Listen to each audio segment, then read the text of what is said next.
Hello and welcome. Today I will be playing the Beginner's Guide from the makers of the Stanley Parable. It is an hour and a half long, and it is really an interesting game, and it's probably one of my favorite games of all time. I will not be talking at all except for this little bit here, and I would like for you to just sit back and enjoy the story. Thank you all for watching, and I do hope you find this game as mesmerizing and mind-opening as I do.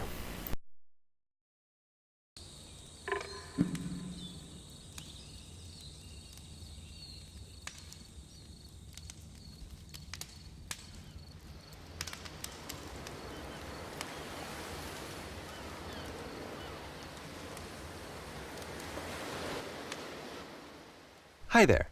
Thank you very much for playing The Beginner's Guide. My name is Davey Reedon. I wrote The Stanley Parable, and while that game tells a pretty absurd story, today I'm going to tell you about a series of events that happened between 2008 and 2011. We're going to look at the games made by a friend of mine named Coda. Now, these games mean a lot to me. I met Coda in early 2009 at a time when I was really struggling with some personal stuff, and his work pointed me in a very powerful direction. I found it to be a good reference point for the kinds of creative works that I wanted to make. So just to start you off, this is, I think, the first game he ever made. It's a level for Counter-Strike. You can walk around here, by the way. And mostly it's just Coda learning the basics of building a 3D environment. But what I like is that even though he starts from the simple aesthetic of a desert town, he then scatters these colorful abstract blobs and impossible floating crates around the level. And of course, it destroys the illusion that this actually is a desert town, and instead this level becomes a kind of calling card from its creator. It's like a reminder that this video game was constructed by a real person. And it kind of makes you wonder, what was going through his head as he was building this? This is what I like about all of Coda's games. I mean, not that they're all fascinating as games, but that they are all going to give us access to their creator. I want us to see past the games themselves. I want to get to know who this human being really is. And that's exactly what we're going to do here. So, it's 2008, Coda starts making these games, and he never releases any of them. He doesn't put them onto the internet, he just makes them and then immediately abandons them, and they sit on his computer forever. And I think he really understood this image of himself as a recluse. At one point, he jokingly renamed his computer's recycling bin to Important Games Folder. So, this was just how he worked. He tended to crank them out one after the other without even really pausing to try to understand what he had just made, until suddenly one day, he just stopped. In 2011, that was it. He made his last game, and then he hasn't made another one since. And that's why I've taken this opportunity to gather all of his work together, is because I find his games powerful and interesting, and I'd like this collection to reach him, to maybe encourage him to start creating again. And if the people like you who play this also happen to find his work interesting, then I'm sure it'll just send that much stronger of a message of encouragement to Coda. So thanks for joining me on this. If you have a particular interpretation that I haven't mentioned here, or if you just need to get in touch, you can email me at daveyWreden@gmail.com. Okay, that's about it for introduction. Let's take a look at Coda's first proper game.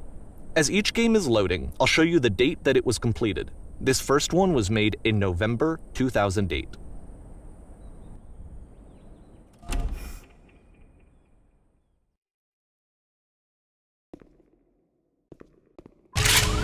Warning.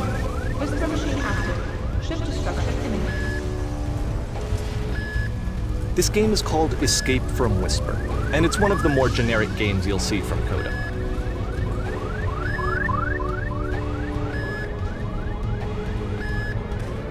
Security call breached. Hostile alien life form inbound. It kinda looks like this game was abandoned mid-development. For instance, you have this gun, which you'd think would indicate that there are supposed to be monsters or enemies somewhere, but then clearly there are no enemies anywhere. You can't even reload the gun when you run out of bullets. But ultimately we don't really know. Maybe Coda thought that actually it was complete the way that it is. and I think that we should talk about his games for what they are, rather than for what they're not. Enemy force neutralized. Begin issue. I love how you can see the bottom of the universe from this room.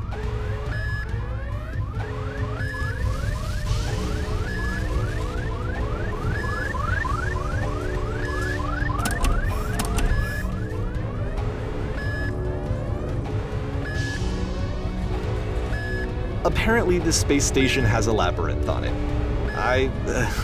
Sure, I don't know. There's really no reason for it that I've ever been able to discern, so in the interest of time, I'm just gonna skip you on past it. Okay, this is the part that's interesting. The game has this narrative about the whisper machine and how it has to be turned off, and then you get to the engine room. Hey, you there, in the engine room. You could save us all. That beam is powering the whisper machine. We could disrupt it by introducing a great enough heat signature. If your body could stop the beam. It's so much to ask, but for all of our lives, would you do it? Could you give yourself?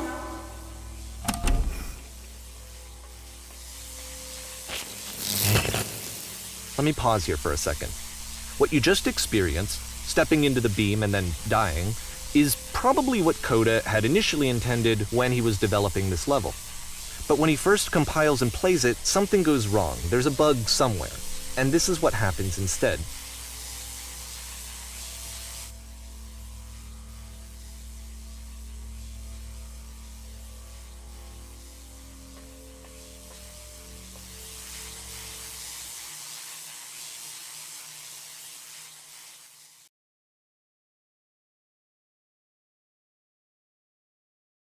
The beam causes you to start floating. And this is an important moment for him. Because yes, this is technically a glitch, but Coda identifies something human about it, like how small it makes you feel in the face of this larger chaotic system. Or this floating could be the afterlife, a peaceful place, juxtaposed against all of the hysteria that you've just had to traverse. I don't even know. I have no idea what he was thinking, but what's clear is that after making this, something lodges itself in his brain. He wants to do more of these really weird and experimental designs. So he stops work on this and moves on to a stream of tiny little games that go in all sorts of directions.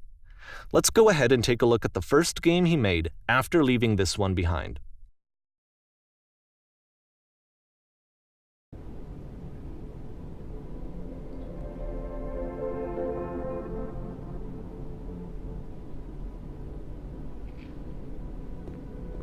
Yep, in this game you can only walk backwards.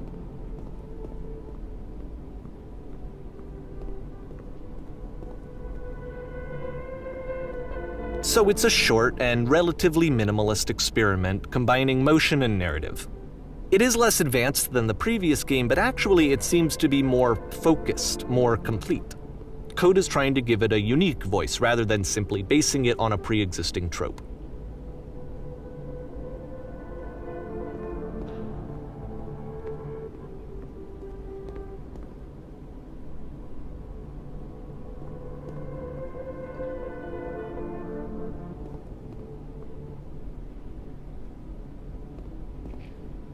It's a short little thought, it says what it wants to say, and then it ends. Didn't need anything more than that. Which to me is why it works, because it gets out quick. Okay, next one.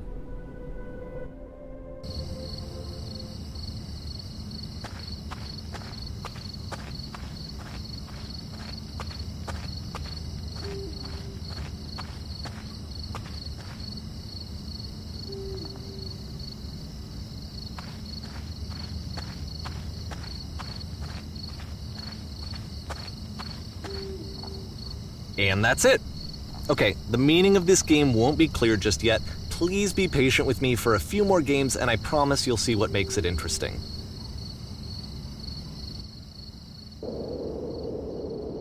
Oftentimes, Coda would put bizarre titles like this one at the start of his games.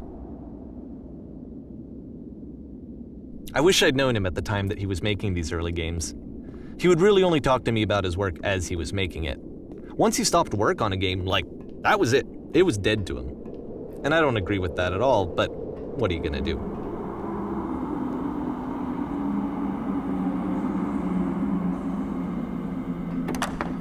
Once you've been slowed to an absolute crawl, the door at the top of the stairs opens.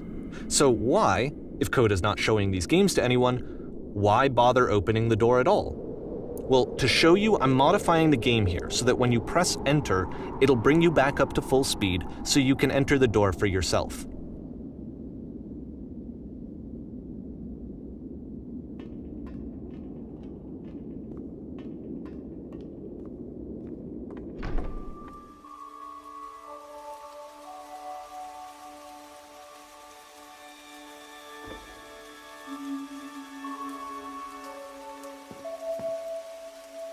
A room that's warm and nice and filled with little ideas for games.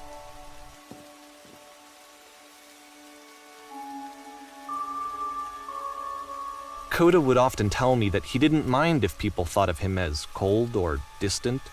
He said that he knew that he was actually a vibrant and compassionate person, but that it takes time to really see that.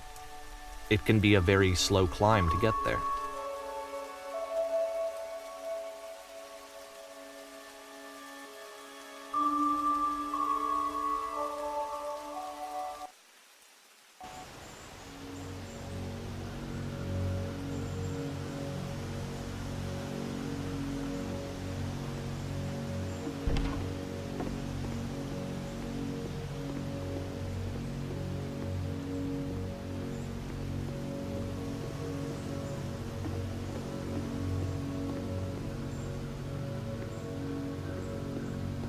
Well, this is new for Coda. It's an actual puzzle. Go ahead and see if you can solve it.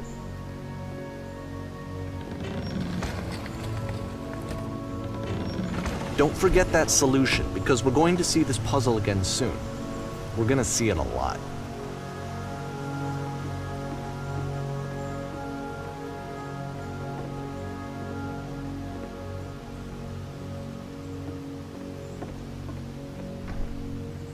So that seems to be it, right? You walk down a corridor, you solve a puzzle, you get to the end. Simple enough. All right, now I'm going to modify the game again so that when you press enter, it'll remove all of the walls from this room.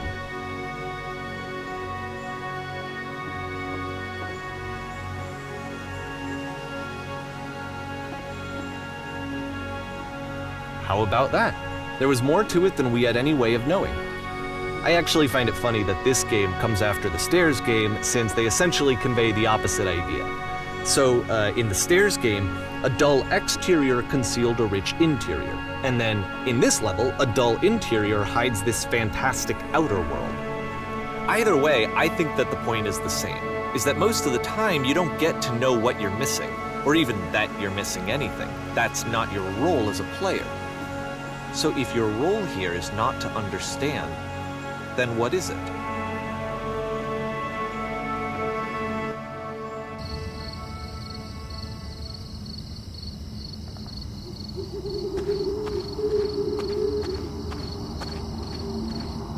Aha! So, this, combined with the entering game from earlier, tells us that Coda believes his games are connected somehow. It could even be that the Stairs game and the puzzle game are literally connected in between this and the entering game. There's a bigger picture that all of his games are meant to play a role in, some larger meaning that we won't be able to grasp until we've seen all of them. And once we have, we can step back and start to understand what exactly that bigger picture is.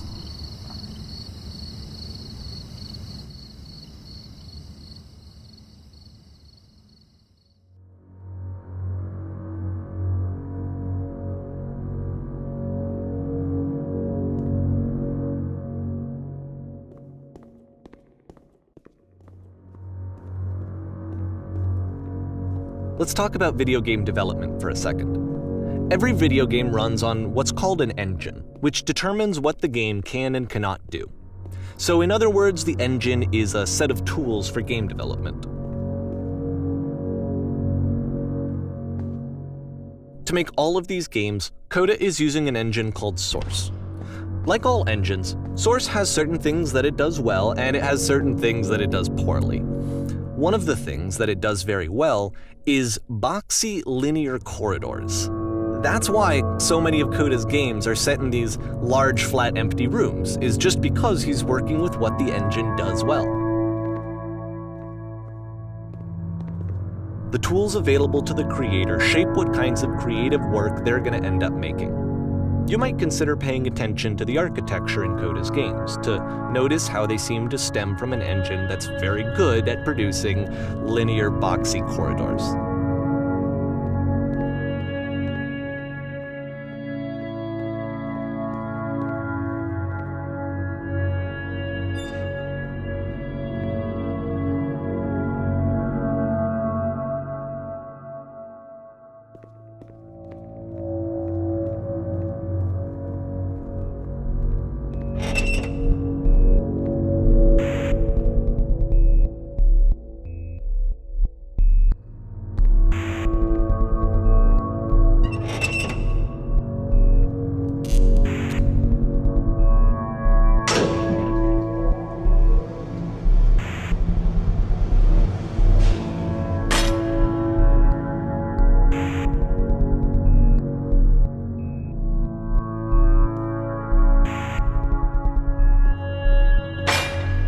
This prison, funny enough, in Coda's original design, the doors stayed shut for a full hour before letting you go. If you don't mind, I think we're gonna skip that. This is something that he and I used to argue about a lot. You know, whether a game ought to actually be playable, whether it means anything if no one can get through it. And I would always defend that, you know, all this work goes into the game, why not make it playable and accessible? And so we just got into heated arguments over it, and there was one time that after one of these conversations, he went home, and a day or two later, he sent me a zip file entitled Playable Games that was full of hundreds of individual games, each of which was just an empty box that you walked around in and nothing else. Believe me, I played every single one of those just to find out if there was like a gag hidden somewhere. There wasn't.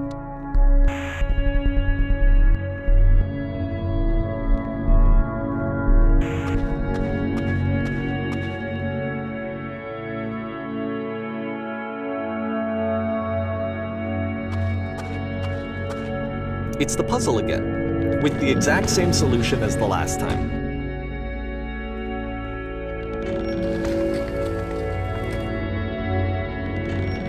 There's still no clear indication of what makes this puzzle so special that Coda is going to return to it over and over. But I promise I'll share with you my interpretation very shortly.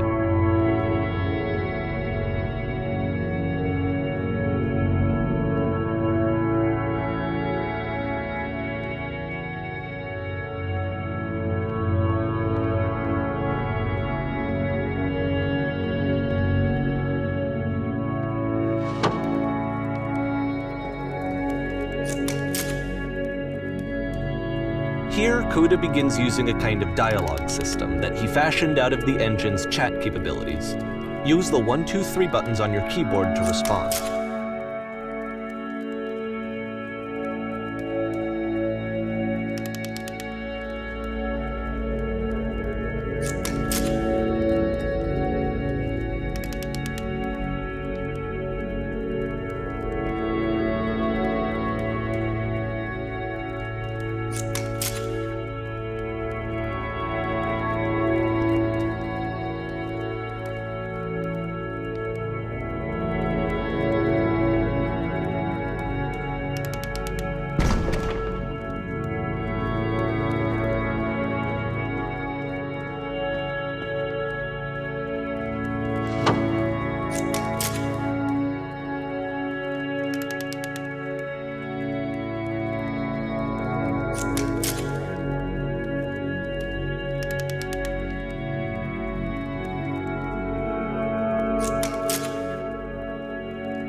And so we make one last descent down to the final floor of the level.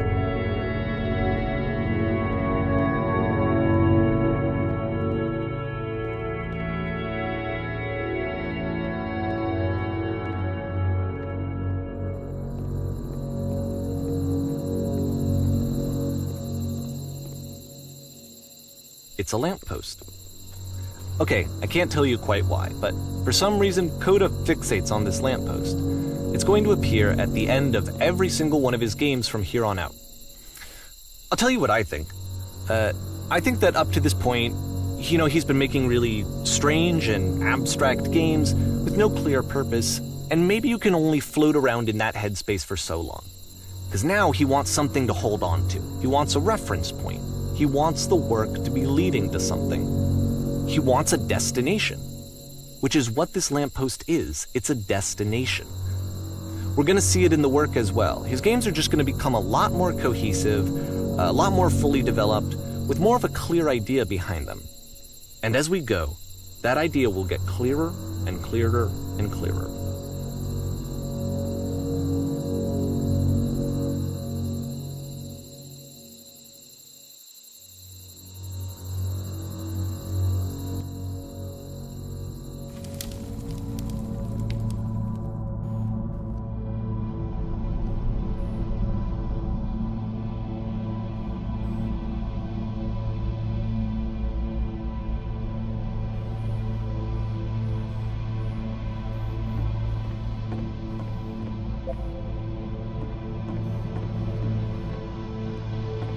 So first off, I'm sure you can deduce this, but this game is not connected to the internet. All of the notes that you're gonna see have been written by Coda. This was actually the first game of his that I ever played. This was shortly after I met him at a weekend game jam in Sacramento, where I grew up.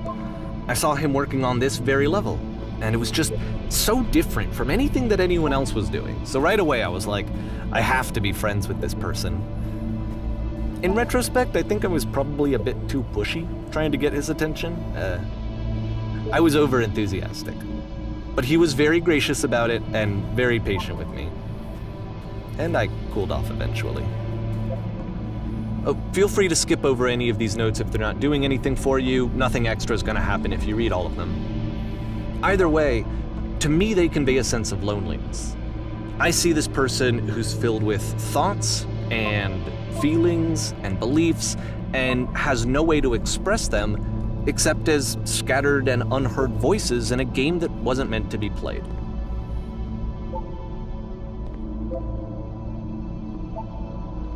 But it's ironic, isn't it, that in playing this game and seeing how alone Coda often felt, that we get to know him better and actually kind of connect with him.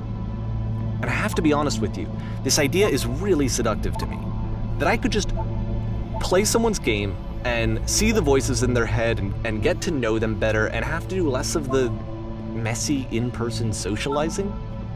I could just get to know you through your work. I think this is why I always liked Coda's games so much, is because it felt like they let me have that connection. I felt as though he was inviting me personally into his world. And then I feel less lonely too.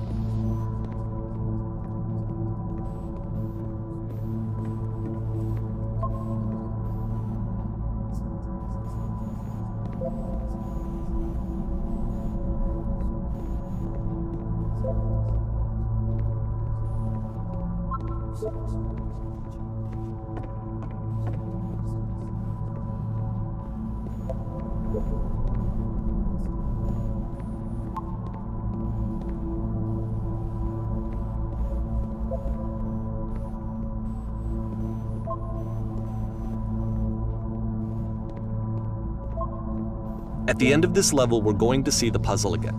And here, I'll tell you what I think the puzzle means.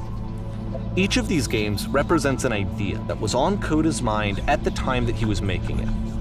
And the puzzle is a way of closing the door on a previous chapter of his life before moving on to the next one. In each of his games, after exploring a theme that, he might find difficult, Coda can then place this puzzle that he knows has a reliable solution, he understands exactly how it works, and so it gives him a simple mechanism for moving on.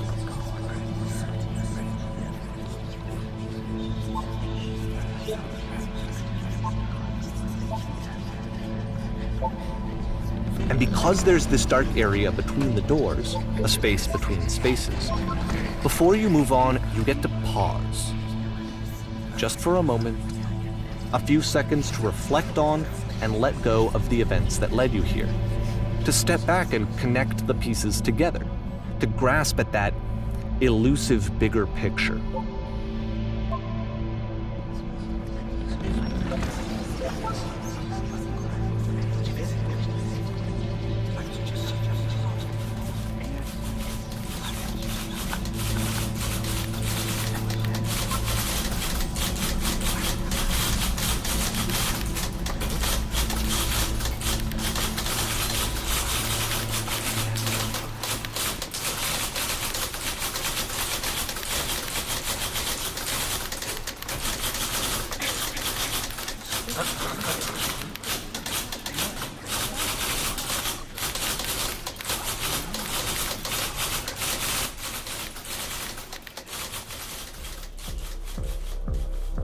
Okay, this one is tough.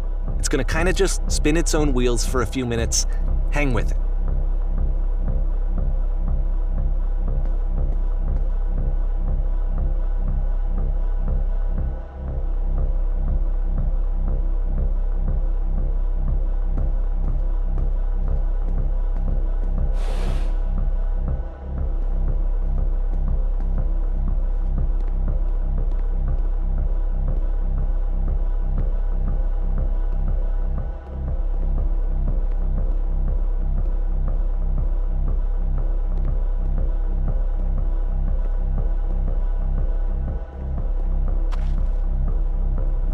See, like, this is it, the whole game, and there's nothing that's particularly interesting about it. You just walk to the end of a hallway. Except, for some reason, Coda gets really fixated on this prison that has all of this modern furniture. And I don't know why, but he decides he needs to revisit this prison. He's gonna start over, use the same assets, turn it into something else. Okay, cool, here's version 2.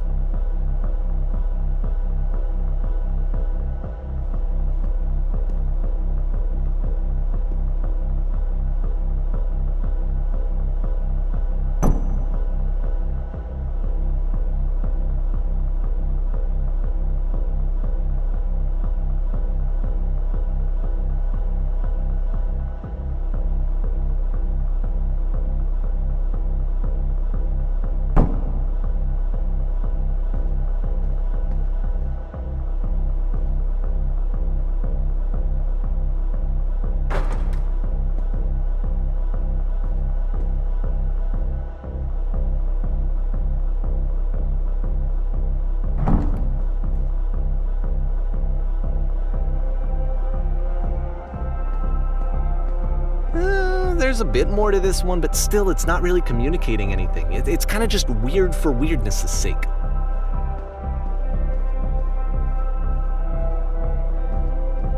So okay, he throws it out and starts over.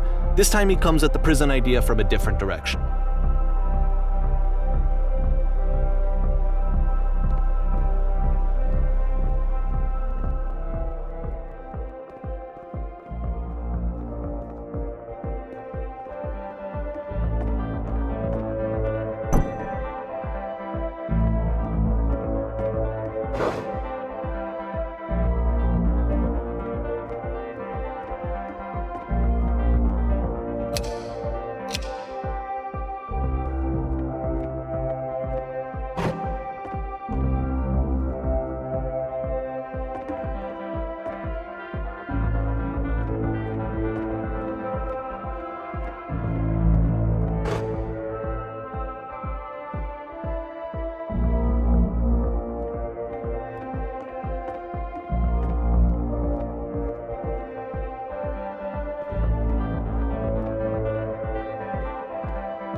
And of course, now the table is gone and you can't begin the chain of events to escape. Here's a version where there are no bars, but you can't actually get to the well. And then a version where the inside of the prison is the outside and the outside is the inside. Let me just blink you real quick through a few more of these. I mean, he really unloaded on this prison idea. There's nearly a dozen of them. Personally, I think it's awful to watch this, to see a person basically unraveling through their work. And for what? Like, at what point do you just go, maybe there are game ideas other than this prison that I could be working on? But Coda doesn't have that voice telling you to stop, that particular mechanism of defense against yourself. Without it, you just spiral. And so he keeps going and going and going and going and going, and then he hits on something. And he likes it. And that's it. He's done. He stops making prisons. This is the very last version of the prison game that he created. And the reason I think it works is that the prison is not actually in it.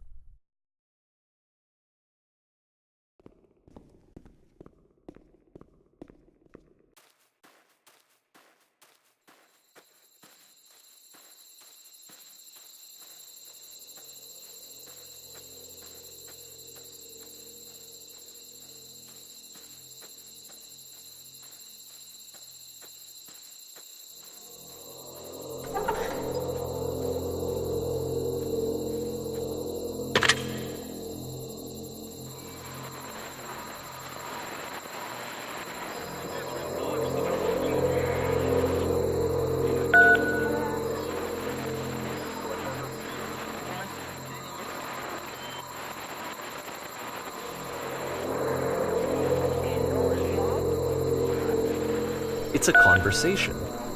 And so this is what Coda wants, is to be able to talk to someone, to share what's on his mind, and to get some good advice from someone who knows. But the irony is that even in this scenario, you're still talking to yourself. You know, all of these games so far are Coda talking to himself.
I can see why he considers this a fitting conclusion to the prison games.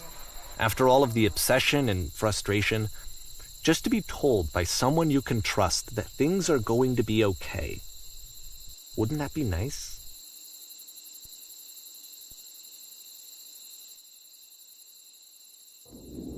So what would it look like if Coda wanted to make a game about talking to someone other than himself?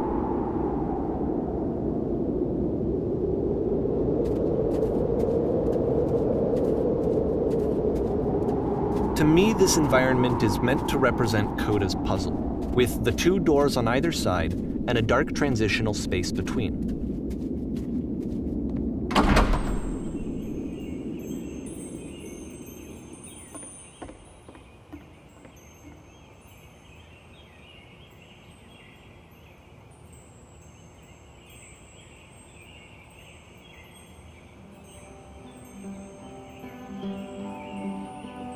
You'll notice that the quality of the art is a step up from previous games, including this new and improved chat system, which he started using from this point on. From here on out, he begins putting much more effort into the visual polish of his work, and this particular game took 2 months to create as a result.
After the intense set of prison games, this house cleaning level almost feels like cleansing. It's the moment after a particularly difficult or traumatic experience where you just need to let it sit and digest inside of you, and eventually cohere into something meaningful.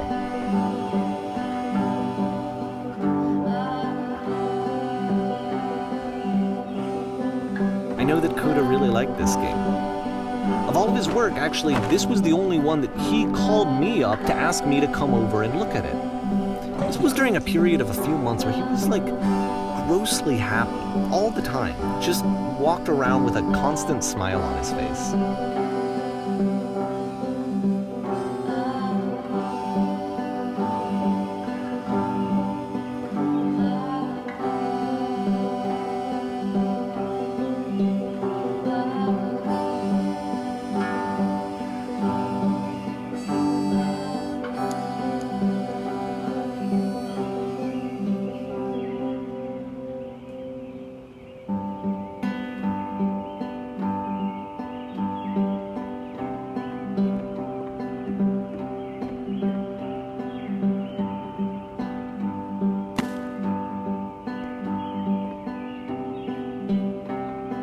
I'm glad he made this. I'm glad he found some peace.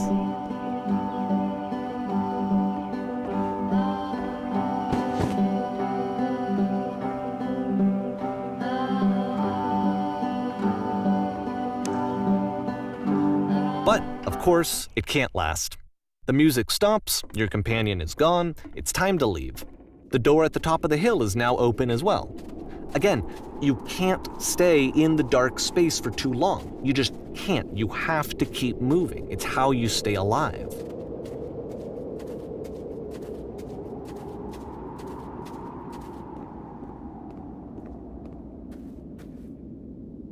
Which is the whole point of the puzzle doors, right? That sooner or later you have to pick up and move. I really thought that was the point of it.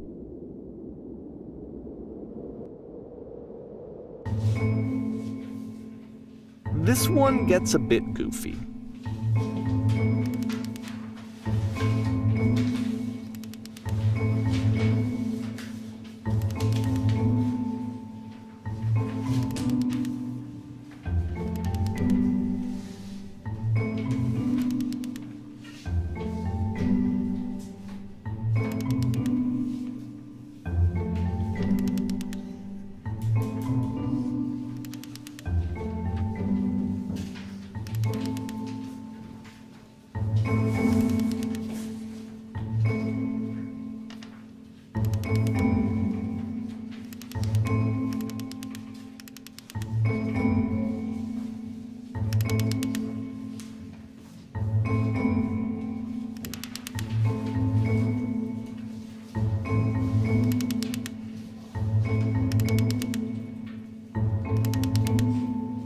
About halfway through the game, the perspective shifts.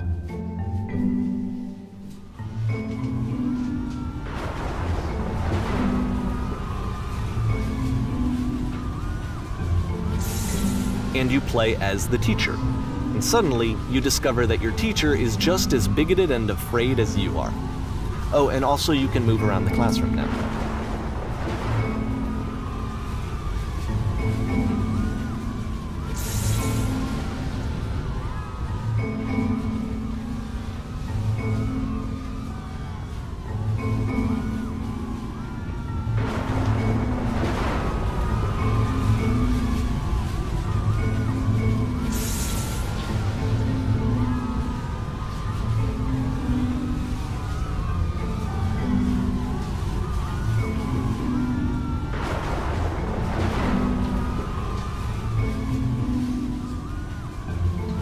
I fell pretty hard for this one.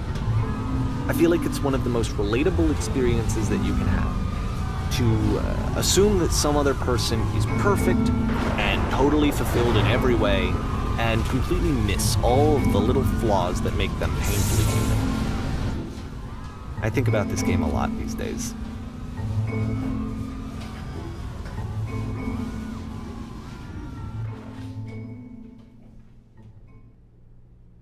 This one took a lot longer than all the others for Coda to make. It was 4 months between this and the last one.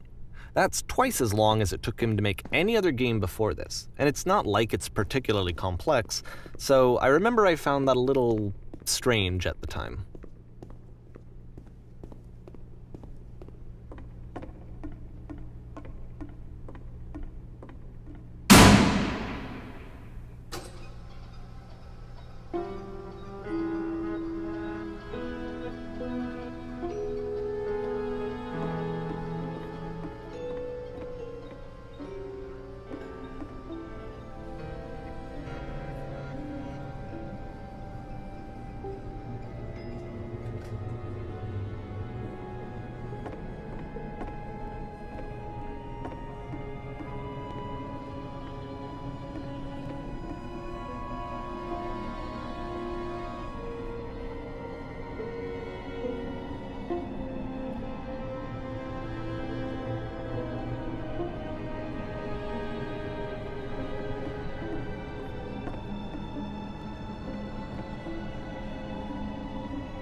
The game ends with this eerie premonition of what's going to happen next in Coda's life. The solution to social anxiety, to fears of having to perform and having to chase success, the answer for Coda is to withdraw, to hide himself away. Which is what leads to scenarios like the stairs that slowed you down several games ago, where it just becomes harder and harder to access Coda's inner landscape because he keeps retreating. He just keeps backing away from possible connections to anyone other than himself. And to be honest, I didn't consider it very healthy when I first played this game. You know, it looked to me like he was trying to justify the idea of just disconnecting yourself from the world. And that wasn't what I wanted for him or for his games. Because I feel like a lot of his games are inviting me to connect with this person, to bring him closer. But what can you do? After this, Coda went off and took another 5 months to make a new game.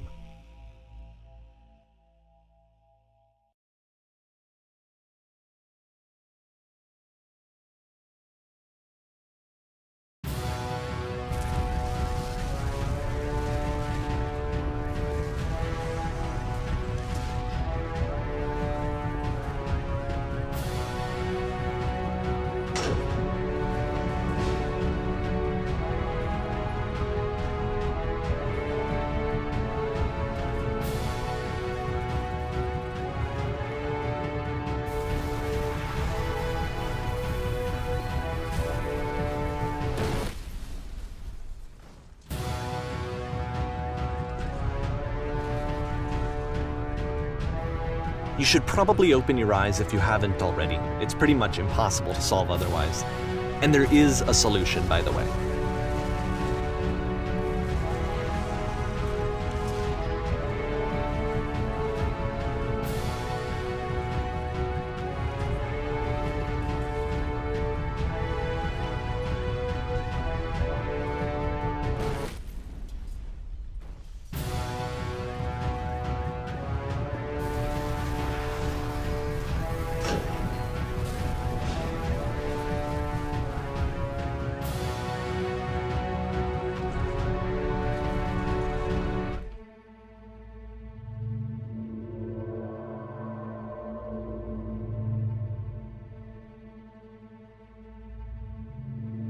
Like I said, I was getting concerned. First off, he's never been this explicit in his work about exactly what he's thinking. So where's that coming from? But then even weirder, his work has potentially stopped being an outlet for him. Not like he's having trouble iterating on ideas, but he literally just can't think of new ideas anymore. And in person, he was being a lot more distant than usual. Like, you know how sometimes a person will just deflect anything that you say in order to keep themselves disconnected all the time? It was that kind of thing. Here was the point in my relationship with Coda where I really started to wonder if he needed my help in some way. His games are going to get more desperate from here on out. After this game, it's almost 6 months before he finishes something new.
If the last game featured Coda talking explicitly about his creative frustrations, this one turns it up to 11.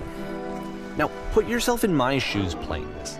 Here's a friend whose work is exhibiting signs of struggle, frustration, anxiety, depression, even. And yet still, he keeps making games. He keeps throwing himself into the grinder even when he clearly doesn't have the energy for it anymore. Why? What is it for? Because from my perspective at the time and just what I knew of him, this was a result of how isolated he was. He was in his own little bubble, just sitting at his computer all day, not really showing these games to anyone, not releasing them onto the internet, and so he didn't have anyone outside of himself to connect with. He had no outlet to ground himself on.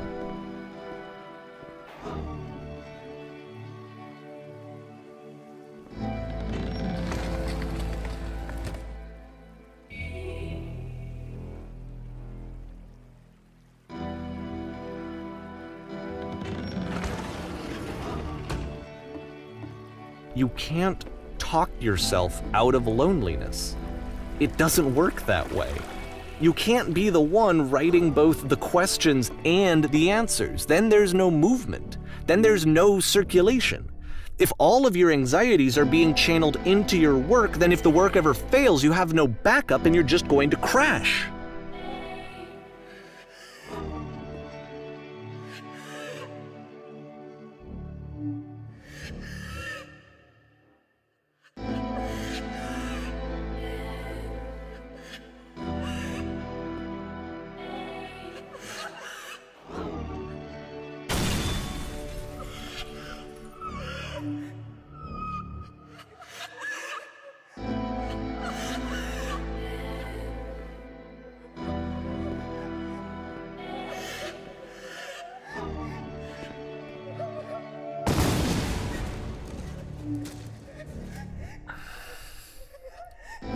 Seeing this game at the time that he made it, it looked really unhealthy to me.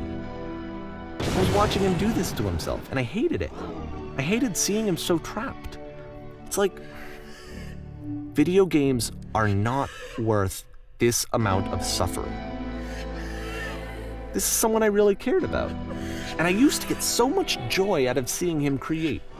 For him to suddenly become angry and frustrated like this, it was the worst thing for me. I don't know. This is what I felt at the time. I don't know how else to explain it.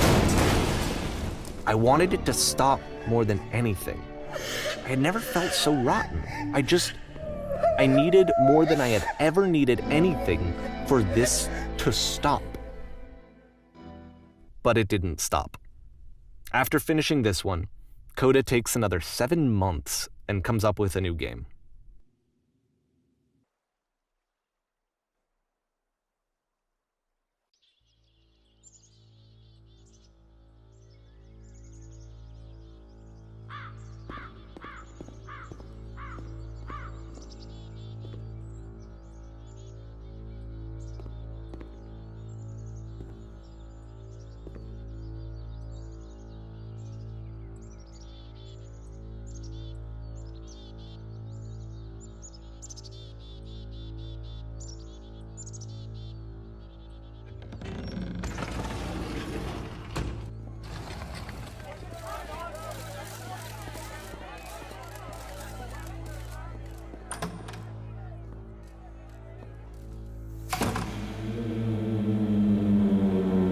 And of course, it's the machine.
So now the work is becoming self-destructive.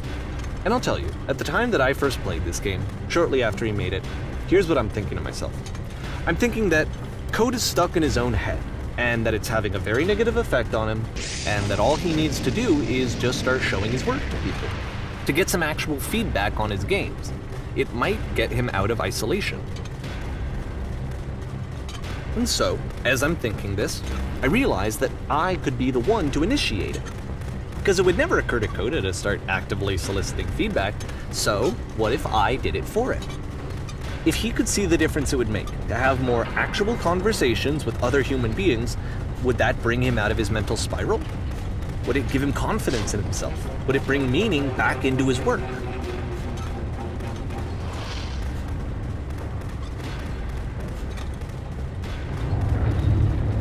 So I started showing Coda's work to people. I took this one, and the islands which you just played, the theater, the notes, the house cleaning game, and some of the prison escape games. I brought them to people that I knew and trusted. I asked their opinions. And the great part is that they really loved his games. You know, the point of it all was just to give him some external reference point, but they genuinely loved his work. There was nothing for him to be afraid of.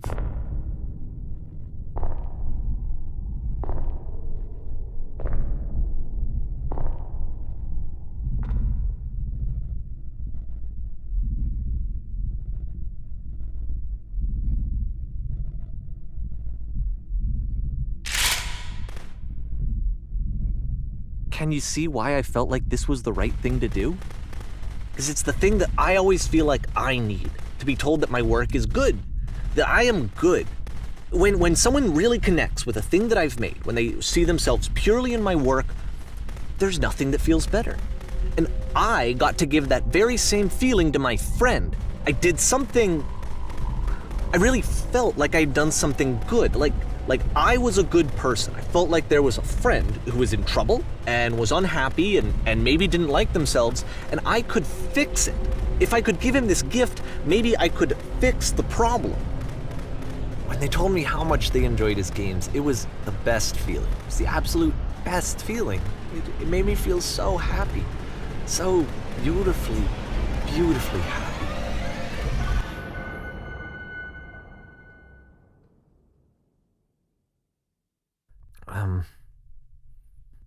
So anyway, Coda finishes this game, and then really he just kind of takes off for a while. So this is June of 2011, and I didn't hear anything from him for several weeks, I guess. And so out of nowhere, one day I get an email, and it's got a private link to a new game of Coda's. This one is called The Tower, and to my knowledge, it's the last game that Coda ever made. So let's take a look.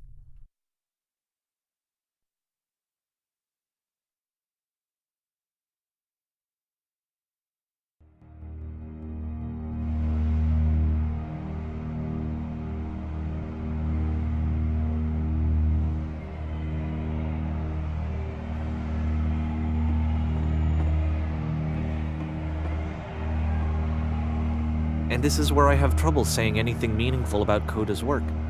Because more than anything else, The Tower just feels distant. It feels like it's trying to distance itself from the world. It's a very cold game.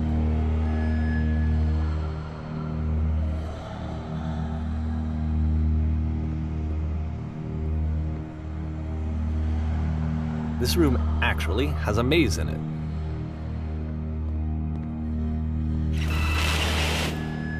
Except that all the walls of the maze are invisible. And then every time you touch one of the walls, there's this awful flashing and noise, so the experience is really miserable. The game goes beyond not being meant to be played, it actually seems to despise the player for trying to play it at all. But I do want to show you the rest of the levels, so when you're ready to continue, press enter and I'll put a bridge over the maze.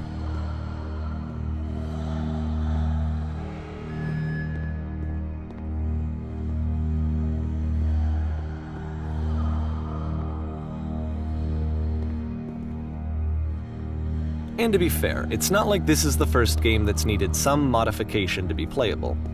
Like the house cleaning game. You know, that one used to actually loop the cleaning chores and you just cleaned a house forever. I had to cut it off so that you could exit the house and the game would actually end. But that game had an idea that it was actually trying to communicate. What's the deeper idea behind the invisible maze? The only way past this challenge is to randomly guess the 6-digit code. Like the invisible maze, it's frustrating to me, because it's the opposite of everything else that Coda has made. It doesn't encourage thought or engagement. It doesn't ask anything of me, except a lot of my time. If I could have reached him during this time, then maybe I could have asked him, but I couldn't. I still don't really understand why this is here. I'll put the code on the ground for you here, though, so that we can move on.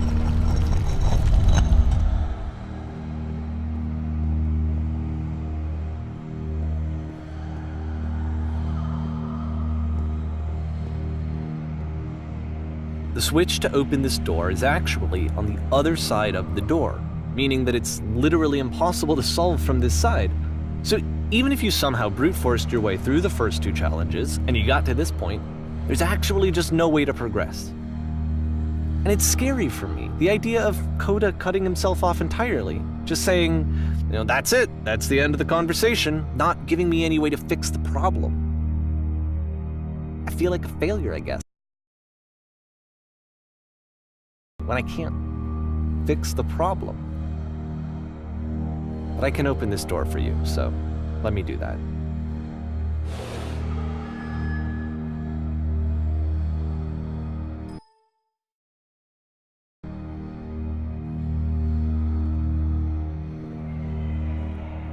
Was I a failure for not understanding this game? mean, I don't know why I would be. It's not like everything needs to have a solution, but I feel it somehow. I feel like I failed, and I don't understand why. I remember, it's June of 2011. I'm playing this for the very first time, and as I'm playing, I'm thinking to myself, I don't know this person.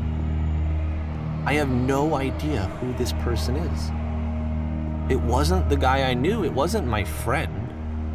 I had come to so many conclusions from looking at all of his work up to this point, and then suddenly none of them... I had been trying to, though. That was the thing. For years I was trying to get to know him, to understand who he actually was and what he stood for. I asked him so many times to please just tell me what his games mean to him. I asked him please to tell me what the 3 dots mean. And he wouldn't.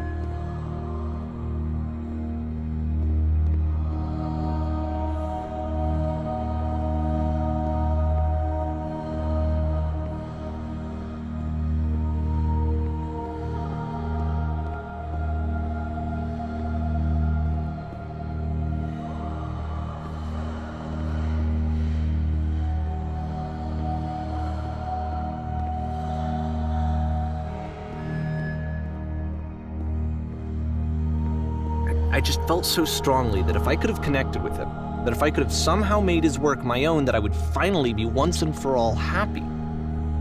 It was that I needed to see myself in someone else. I needed to be someone other than me. But he stopped and left, and it felt somehow like I had failed.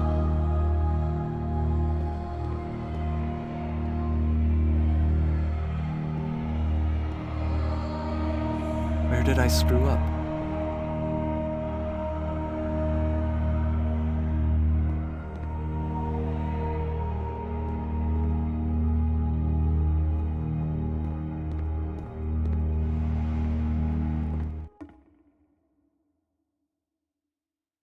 I'm the reason that you stopped making games, aren't I? It's because of what I did. I poisoned it for you. I don't think I ever told you this, but when I took your work and I was showing it to people, it actually felt... it felt as though I were responsible for something important and valuable. And the people who played them, they treated me like I was important. They really listened and cared about what I had to say. Even though I was showing your work, it was... I felt good about myself. Finally, for a moment, while I had that, I liked myself. And then you stopped, and I didn't have anything left to show people. I just had to be with myself. And as soon as that happened, there was no feeling at all. Nothing. Less than nothing. What does that mean?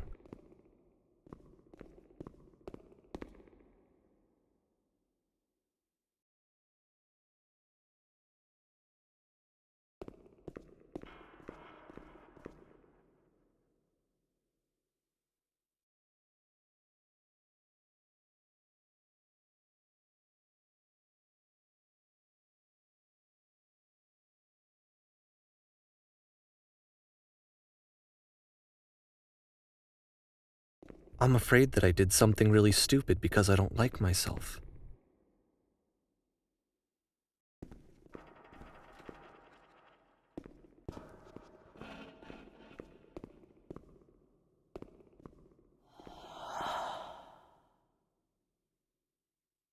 That's why I'm releasing this collection of your work, is because I haven't been able to find any other way to reach you. I've tried everything.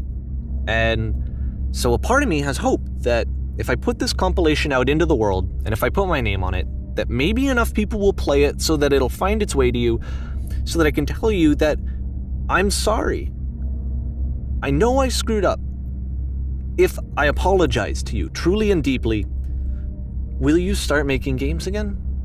Please, I need to feel okay with myself again. And I always felt okay as long as I had your work to see myself in. I mean, is something wrong with me?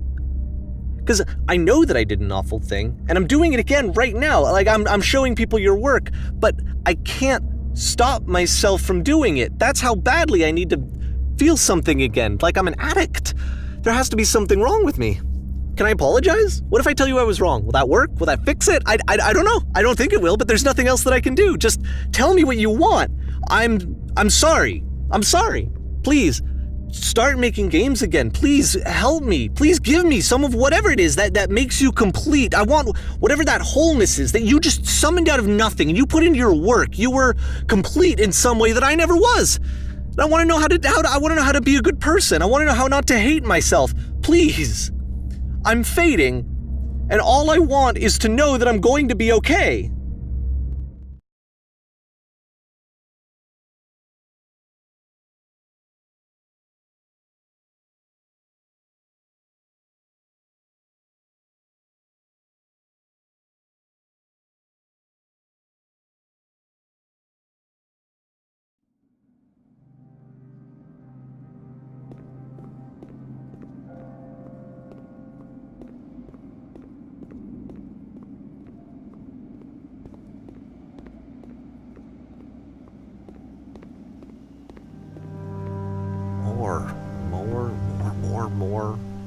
More love, more praise, more people telling me that I'm good.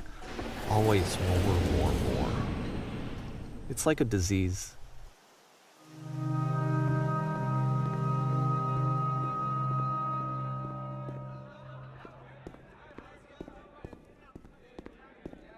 Solution.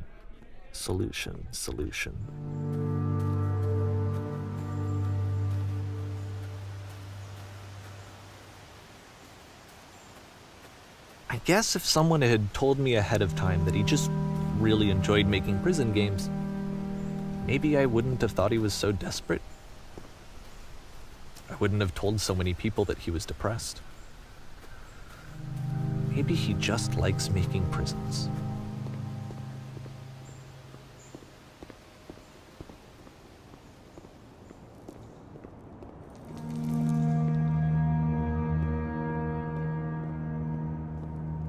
Even now, the disease is telling me to stop. Don't show people what a shitty person you are.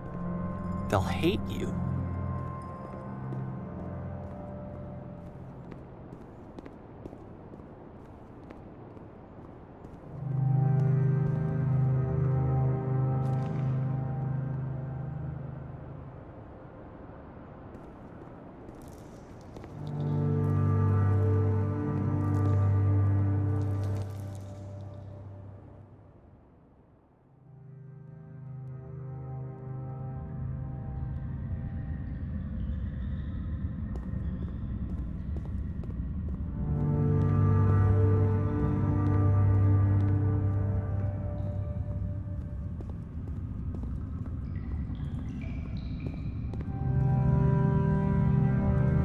If I knew that my life depended on finding something to be driven by other than validation, what would that even be? It's strange, but the thought of not being driven by external validation is unthinkable. Like, I actually cannot conceive of what that would be like.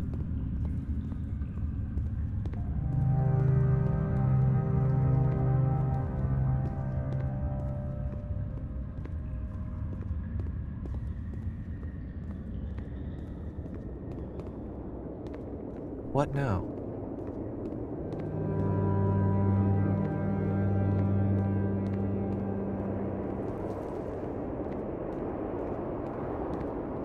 I think I need to go.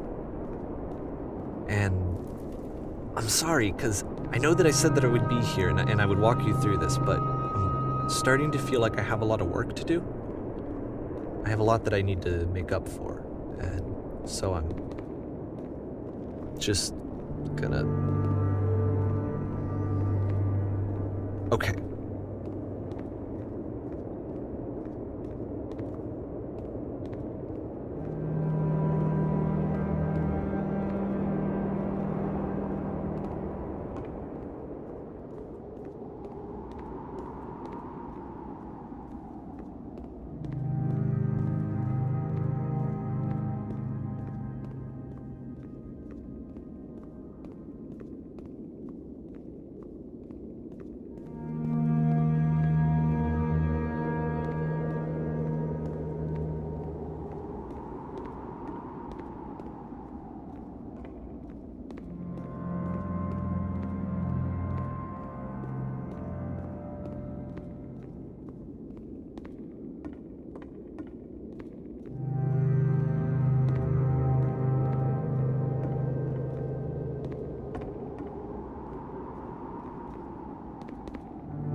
enjoyed the game as much as I do, and I look forward to seeing you guys in the next video. After this is just the credits. Thank you again.